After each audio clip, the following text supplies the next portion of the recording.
आप यहाँ? क्या बात है? मैं तुमसे कुछ पूछना चाहती हूँ। जी पूछिए ना। मैं जानती हूँ उस दिन भी आदित्य पूरी रात उसके स्टडी में सोया था और तुम ऊपर अपने कमरे में। ये सब देखकर मुझे लग रहा है कि तुम्हें इन बातों की आदत सी हो गई है। दीपाली, क्या तुम दोनों अलग अलग सोते हो? नहीं आई साहब, ऐसी कोई बात नहीं है। वो काम इतना ज्यादा होता है ना कि थकान के मारे आदित्य बस ऐसे ही सो जाते हैं। इतनी थकान कि सोफे से बेड के बीच की 2 कदम की दूरी भी वो नाप नहीं सकता। दीपाली बेटा, पति पत्नी के बीच में प्यार के साथ साथ अधिकार का भी होना जरूरी होता है। जब शादी हो जाती है तो एक रस्म के साथ सिर्फ 2 इंसान नहीं, 2 जिंदगियां जुड़ जाती है, 2 रास्ते एक हो जाते हैं और उनके एक होने में ही इस रिश्ते की सफलता है।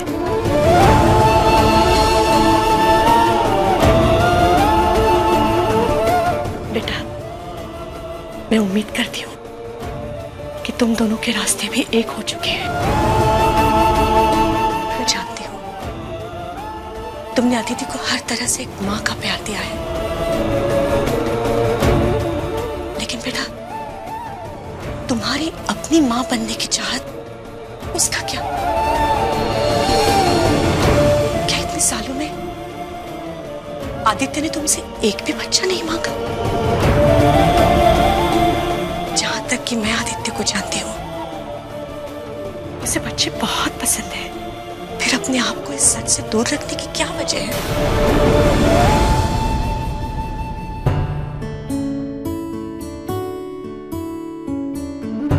देखो दीपाली, मैं तुमसे एक बात कहती हूँ बेटा, बहुत ध्यान से सुन लो। एक बच्चा ही पति और पत्नी के बीच के रिश्ते को बहुत मजबूत करता है और अब वो वक्त आ गया है तुम्हें अपने बच्चे के बारे में सोचना चाहिए। अपने बच्चे के, तुम्हारे और आदित्य के बच्चे के बारे में।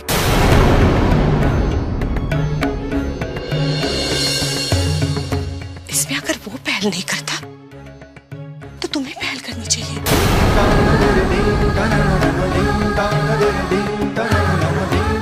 बेटा, मैं जानती हूँ तुम मेरे आदित्य से बहुत प्यार करती हो, लेकिन कभी कभी रिश्ते में सिर्फ प्यार काफी नहीं होता। प्यार के साथ साथ अधिकार भी मांगने पड़ते हैं।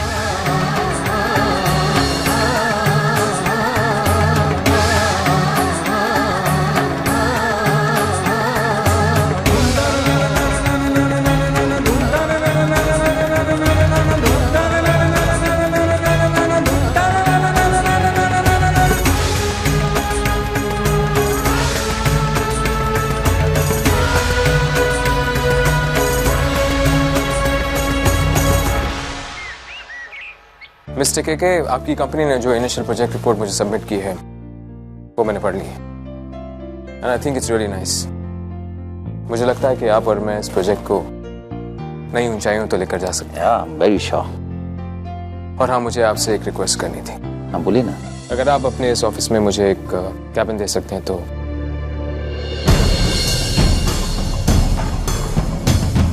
ताकि मैं जब भी यहाँ आऊँ सिर्फ और सिर्फ इस प्रोजेक्ट के बारे में सोचूं।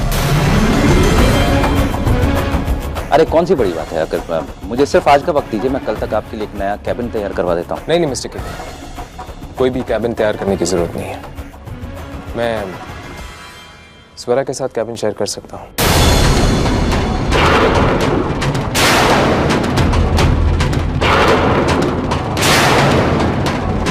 स्वरा इस प्रोजेक्ट की इंचार्ज है।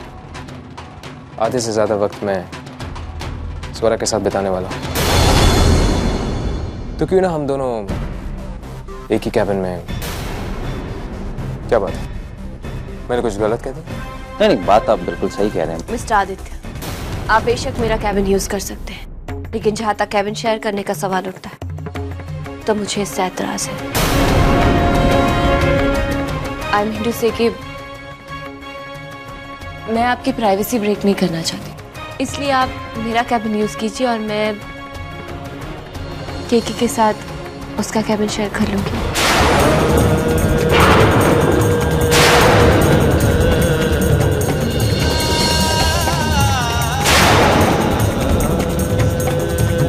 आर यू श्योर तुम होश में तो? तुम जानते हो मेरा कैबिन कैसा है? वहाँ विस्की की बोतल जैसी पड़ी रहती है जैसे कोई शोपीस है, सैंडविचेस टेबल्स पे और मेरे शूज। केके रिलैक्स, आई मैनेज।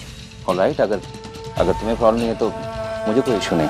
चलिए इसी बहाने मिस्टर आदित्य को उनका कैबिन आज ही मिल जाएगा। हाँ, बस मुझे 1 आध घंटे का वक्त दे दीजिए, मैं मेरा कैबिन खाली करवा देती हूँ।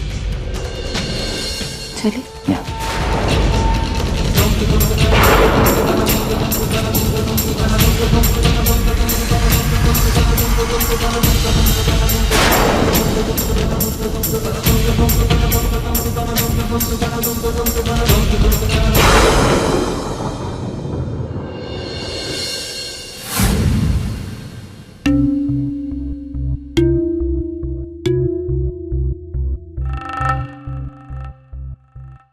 मत देखो मैंने तुमसे पहले ही बोला था। जैसे आप नहीं बताते तो मुझे कुछ पता ही नहीं चलता। मिस्टर केके, मैं आप ही के साथ आप ही के घर में रहती हूँ, वो भी पिछले 8 साल से। आपकी आदतों के बारे में तो बहुत अच्छी तरह से जानती हूँ। चलिए आप बैठ जाइए। नहीं, मैं ठीक कर देता हूँ। बैठ जाइए।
Thank you sir. पूरा केबिन साफ हो चुका है। किसी भी चीज़ की ज़रूरत पड़ी तो आप बेल बजा दीजिएगा, मैं आ जाऊंगा। सुनो। हाँ? स्वरा मैडम से कहो कि मैं उन्हें मीटिंग के लिए बुला रहा हूँ। स्वरा मैडम तो चली गई।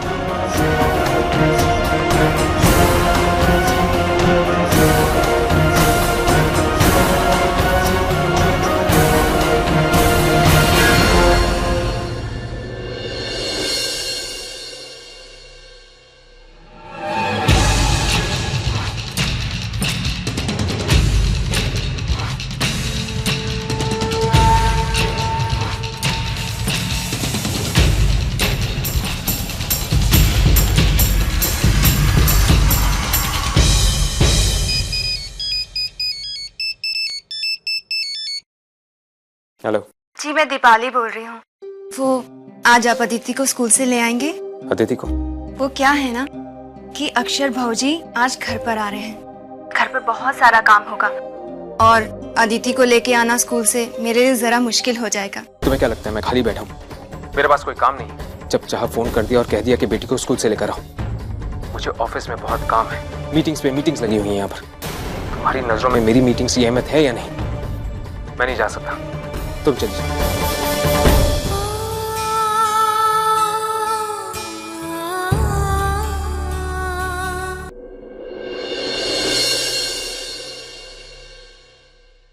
अरे दीप्ति, तुम अब तक यहीं हो? अरे तुम ऑफिस नहीं गई? जाओ भाई, तुम्हें ऑफिस में जाने में देर हो जाएगी। वही, मैंने कुछ दिनों की छुट्टी ले ली है, और वैसे भी मेरी लेट वेट होने की चिंता आप मत कीजिए।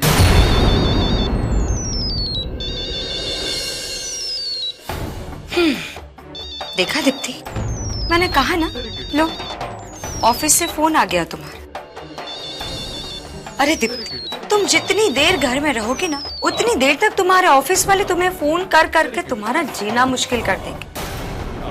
इसीलिए तो मैं कह रही हूँ, जाओ ऑफिस जाओ, अपना काम करो। अरे बाबा, घर पर मैं हूँ, आई साहब है, और फिर दीपाली भी तो है ना। भाऊजी का ध्यान हम सब रख सकते हैं। वैसे भी आजकल तुम्हारा मन कहाँ लगता है घर पे? वही तो, इन काम करने वाली औरतों का यही प्रॉब्लम है। हमारी तरह घर पे कदम कहाँ टिकते हैं उनके।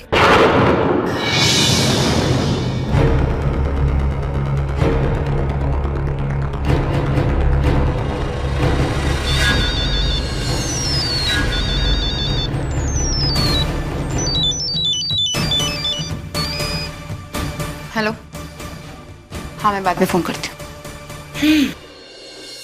देखते हैं दीप्ति, आखिर कितनी बार तुम अपने ऑफिस के फोन काटने की हिम्मत रखती हो।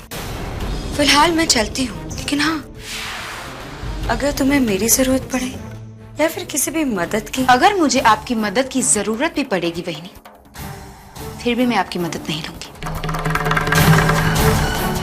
आज तक मैंने सुना तो था कि एक औरत घर को बना भी सकती है और बिगाड़ भी सकती है, लेकिन आज मैंने देख भी लिया है, आपके घर में रहने के बावजूद आप घर को बिगाड़ने का काम करती है। स्वरा बहनी, स्वरा बहनी तो इस घर में रहती भी नहीं है, फिर भी हमेशा हमेशा घर को जोड़ने का काम करती है।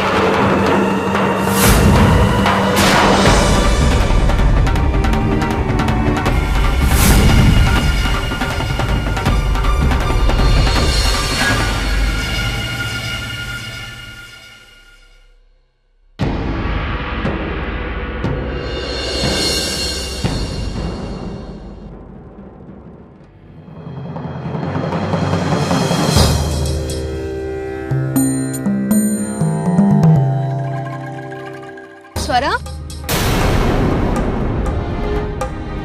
तुम दोनों गाड़ी में बैठो, मैं आती हूँ, ठीक है?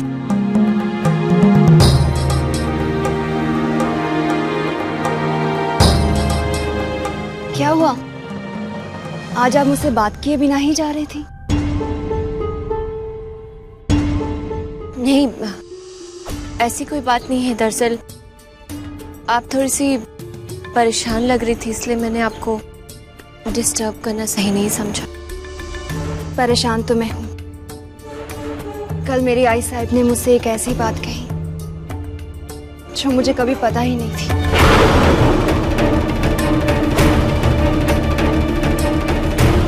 कौन सी बात? मेरे पति आदित्य के बारे में। अब तो मुझे ऐसा लगता है जैसे बहुत सालों से जानते हुए भी मैं उन्हें जानती ही नहीं। ओ, तो आपको पता चली कि? हाँ, लेकिन आपको कैसे पता? मुझे तो पता होगा ही।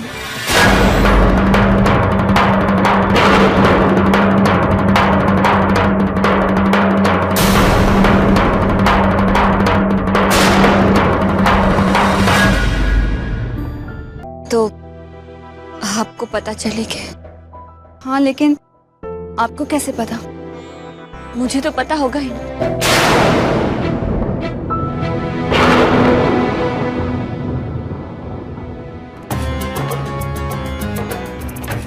आपका जाना तो स्वाभाविक है। आपका अपना घर है, अपने बच्चे हैं, और घर घर की कहानी तो घर वालियों को ही पता होती है ना। हाँ हाँ बिल्कुल। आप अपनी शादीशुदा जिंदगी में बहुत खुश हैं। आपसे बात कर कर मुझे सुकून मिलता है। कल रात आई साहिब ने मुझे और मेरे पति को अलग जगह पर सोते हुए देख लिया।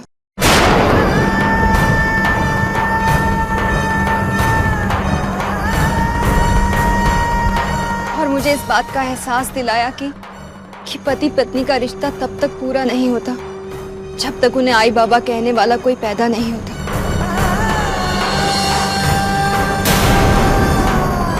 क्या हुआ? जरूर आप अदिति के बारे में सोच रहे थे। अदिति मेरी बेटी से भी बढ़कर है, लेकिन मैंने उसको जन्म नहीं दिया। लेकिन सच कहूं तो मैं अपनी गृहस्थी में बहुत खुश हूं। मुझे अपनी जिंदगी से कोई शिकायत ही नहीं। हमेशा ऐसा लगता था अदिति जैसी बेटी और आदित्य जैसे पति, इससे बढ़कर और कोई सुख हो ही क्या सकता है। मैंने आदित्य से कभी कुछ नहीं चाहा। उन्होंने जो दिया, जितना दिया, मैं उसी में खुश थी। लेकिन कल जो आई साहिब ने एक सवाल किया, उस सवाल ने मुझे झंझोड़ कर रख दिया है। स्वरा, क्या तुम भी वही सोचती हो जो आई साहिब सोचती है?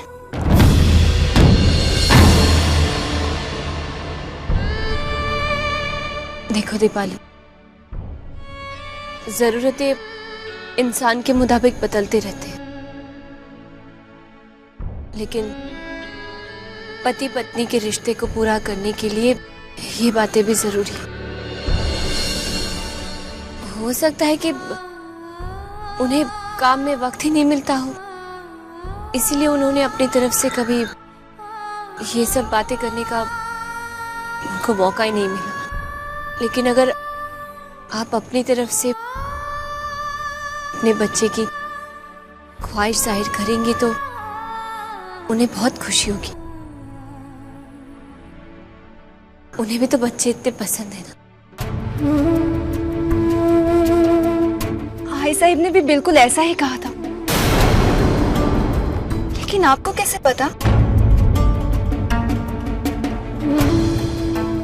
जाहिर सी बात है ना, ऐसा कौन सा पति होगा जिसे अपने बच्चे पसंद नहीं होंगे। आपने मेरी बहुत बड़ी मुश्किल हल कर दी है। अब मैं अपने रिश्ते का अधूरापन जरूर दूर करूंगी। तुम जानती हो, आज तक मैंने अपने पति से कोई ख्वाहिश जाहिर नहीं की, लेकिन अब जरूर करूंगी।